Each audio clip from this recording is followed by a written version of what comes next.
Hey, what's going on, guys? Tennessee Frank here, bringing you a part 2 on this little guy here.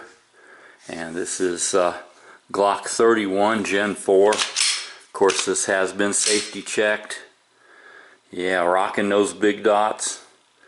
Good old infidel. Added some trigger parts.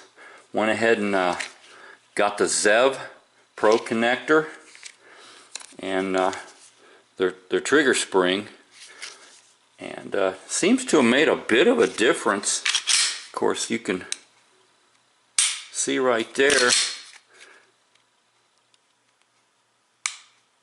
It's real nice. I went ahead and polished up the parts and did a little 25-cent trigger job, and took her out today, did some more shooting. Of course, I've been carrying it for EDC all week.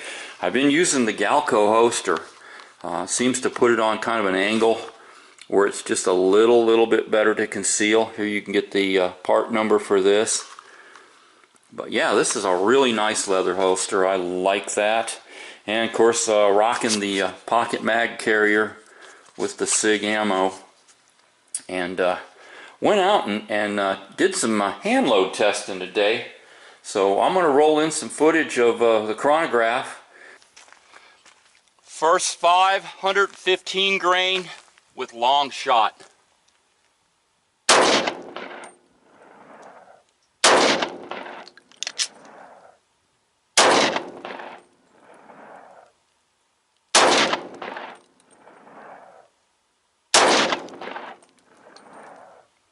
Second 524 grain maximum load HS6.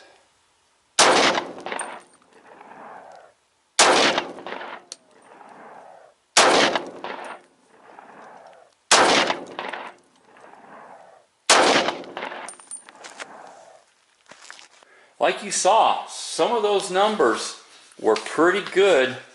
Here's what we ended up with. That 115 grain Sierra, 10 grains of long shot, which that is max load listed, giving me 1567. My God, that thing's moving.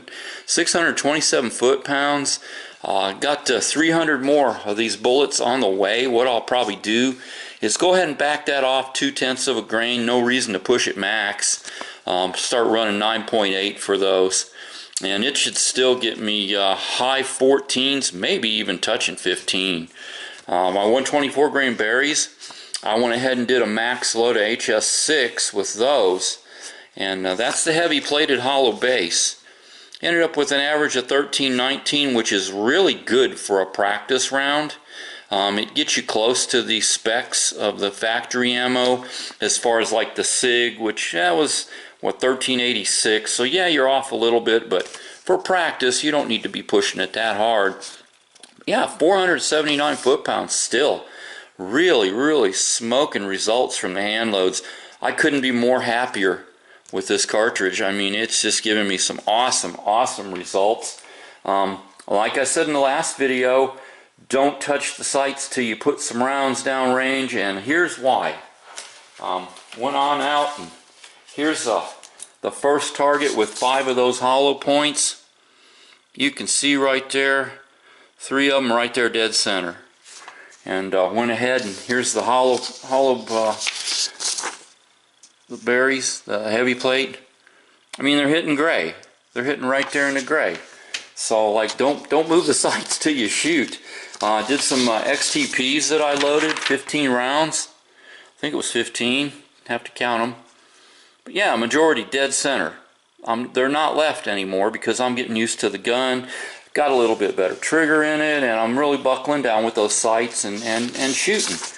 Again, 124 grain heavy plated hollow base, 5 yards. Yeah, I start in close. I'll fire 5 yards for a few sessions and work my way out. Right there, all in the gray, pretty much. You got a few flyers, that happens anytime you shoot, but yeah, all right there centered up. Move to a smaller target. 5 shots each, 5 yards. Centered not too bad. These guys look good. That group, yeah, pulled a few, but yeah, you can see they're even hitting a little bit right when you pull them. Check that group out. I mean, that's centered. So you really don't need to touch sights until you get some rounds down range. Most of the time, I mean, look at this group. That's perfect. I mean, that is just beautiful. Because we're talking something like the size of a quarter here at 5 yards, and every shot, all 5 shots, is touching something the size of a quarter. Here I pulled one, but yeah, then here's another nice group. So it is hitting straight. And you remember from the last video, it was pulling left. So here's 20 rounds. 20 rounds of 124 grain XTPs. Just chewing the gray right out of the center of the target, 5 yards. So yeah, if you have issues, it's normally not the gun. If the sights are centered up, which you can see, that sight is centered up. So when you shoot, it's going to hit straight. I mean, it will hit where you point it. So don't mess with your sights early. Wait until you shoot some. But yeah, this Pro connector, don't know if we can see in the bag here. I went ahead and ordered extra, and it looks kind of like a stock connector. It just has a different angle. So you're going to get a little bit lighter pull from that. A little cleaner break. And trigger spring, it looks kind of stock, but from what they tell me, it's a little heavier. So that helps with your trigger pull. And it's a really nice trigger pull. 25-cent trigger job, 20 bucks worth of parts, and you got a nice pull. There's really no need to spend, you know, 200 bucks on a trigger in a Glock. You can get 20 bucks worth of parts and do some polishing and get pretty good. But real happy with the 357 SIG round. Got plans, reason I bought extra of these, picking up a 32. That's the compact, and I'd maybe like to get her a 33, get the subcompact. What the heck, get the whole set, might as well. But loving this pistol, loving the way it's shooting, you know, loving this 357 SIG power. Yeah, I think this is a keeper. Got a lot of confidence in this round. Reliability is something you got to look for in a handgun. Accuracy to a certain extent. But if you don't have faith in the round, if you don't have a confidence that the round's going to do what you need it to do, it makes it hard to carry something. And as much as I've carried 9mm, and as much as people say, well, 9 will do the job, it just doesn't inspire as much confidence in me as something like this 357 SIG. So I'm going to stick with this SIG for a while. It's not that hard to hand load. I've got a bunch of rounds I need to put together now. So like I always say, either we stand up for our rights or we can sit by and watch them go away. You all have an awesome rest of your weekend. We'll talk to you later. Tennessee.Frank out of here. Hey guys, Tennessee.Frank back in here for just one quick second. If you noticed, there were a couple malfunctions in the intro.